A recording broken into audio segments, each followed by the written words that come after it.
Good evening. We are Dave and Carla from thegiftofpastlives.com. We'd like to thank the producers of this show for inviting us. We understand this is a unique forum discussing near death experiences and what happens when we die. However, our experience is different from others relaying their stories during this program. Our own journey and experience began with meditation. It allowed us to see 29 past lives together over the last 6,000 years. During these experiences, we've also envisioned and remembered the time between lives. These time between lives nearly parallel some of those speaking about near death experiences. So, Carla and I met in 1998 when I purchased the medical practice where she was the office manager. We worked together then until about our meditation began in 2014. Early into meditation, I had a memory of a time in this life when I was just 3 years old. Now, this is usually younger than children usually have past memories. It's usually somewhere around 4, 5, 6 that they start to remember. But while meditating, I remembered that my father was going to study for his master's degree in education in Boston. And we traveled across the country because we were from Nebraska and I had never been to the beach, much less ever been to Boston. But there was this day when my parents took us to the beach with an amusement park in Boston. And I could see the Ferris wheel and the roller coaster in the background, the souvenir stands. And got to the beach though, and I was this little boy, and I started to run. And I was screaming, running on the sand, so much excitement. I was screaming, and it was having a great time. And suddenly, this little girl yelled, "Be quiet, you're bothering my family." The little girl pushed me down. She sat on my chest. She kissed me on the forehead, jumped up. She kind of was smirking. She had her hands on her hips. And she said, "Be quiet, you're bothering my family." And then I watched as she stood up and she was standing there wearing this little two-piece blue ruffled bathing suit. And I was dumbfounded at that point because I said to Dave, that was me. I remembered it. It was etched in my mind forever because we were from Boston.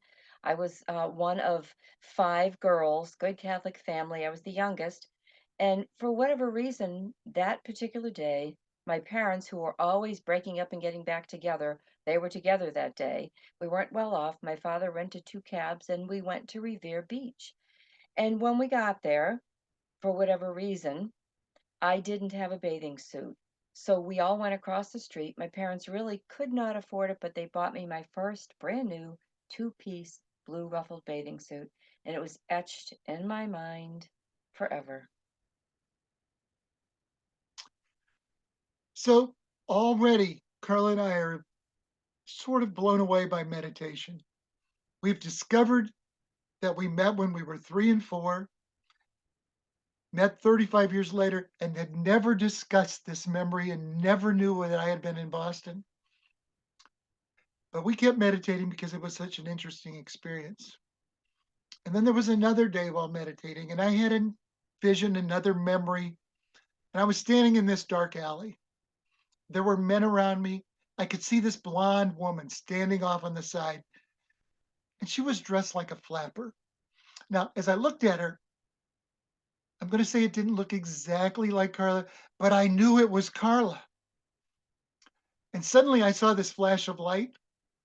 I heard a large bang.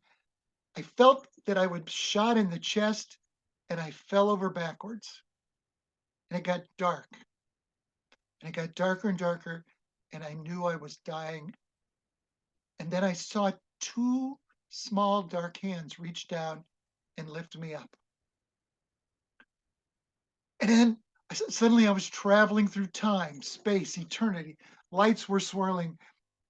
I tell people I was flying behind two golden wings. And suddenly time didn't exist as it had before. I was confused because my senses weren't really connecting with me.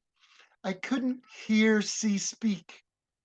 And I started to be feeling more, not seeing, feeling beings around me.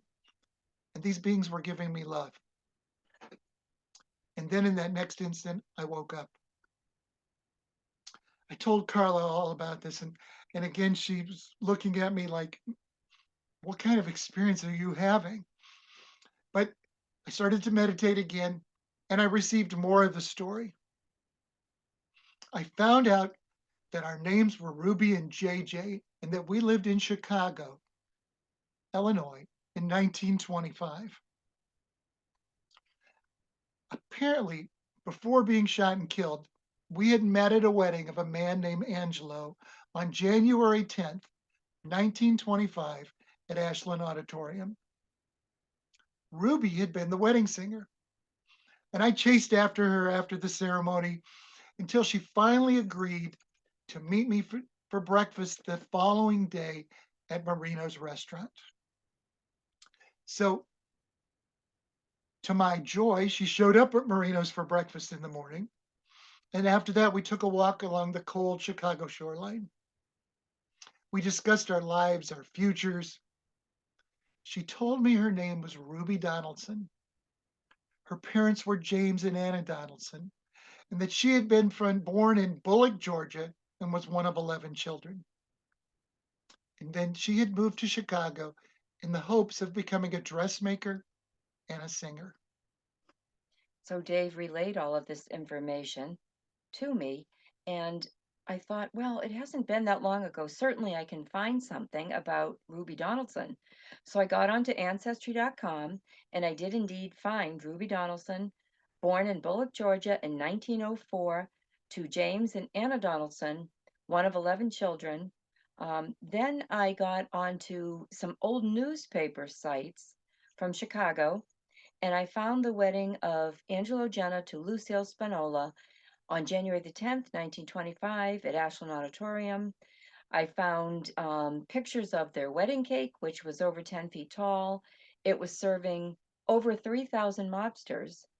Angelo Genna was the head mobster of Little Italy right before Al Capone. So we had corroborating information.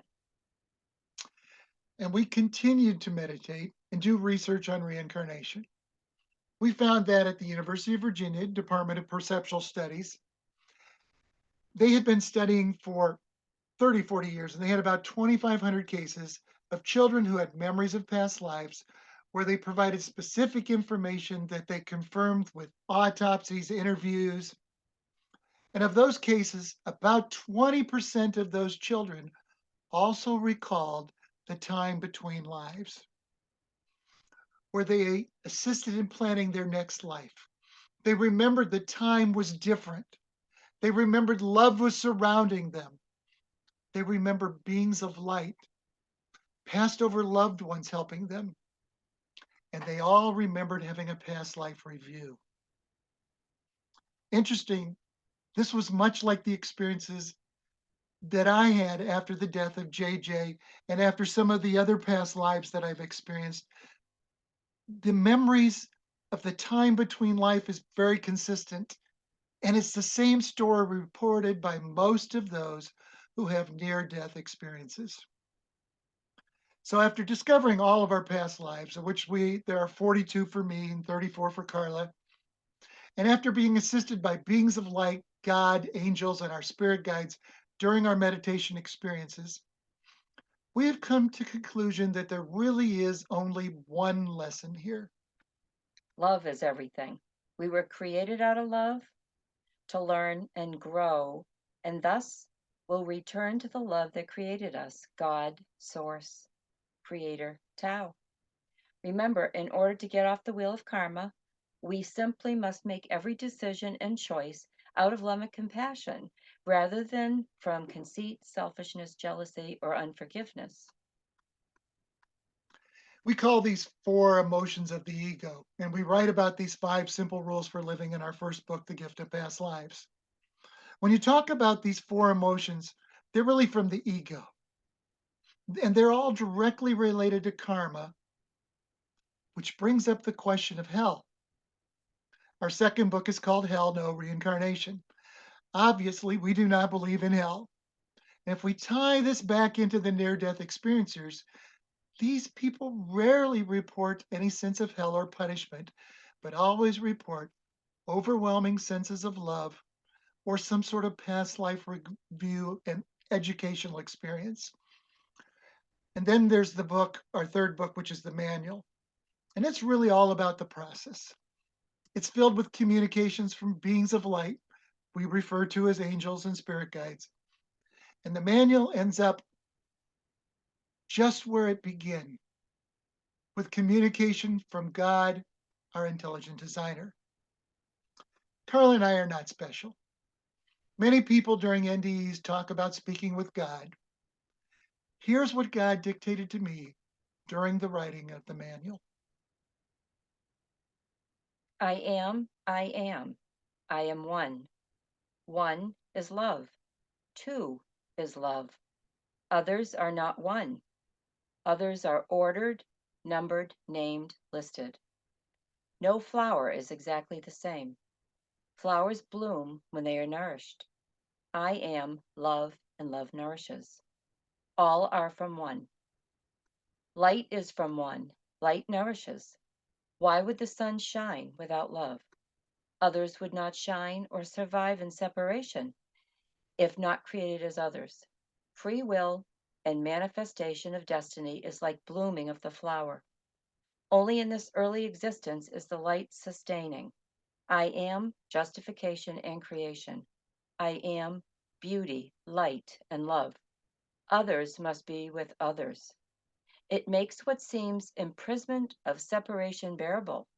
Two others with free will have conflict based on ego. Conflict based on ego is conceit, jealousy, selfishness, and unforgiveness.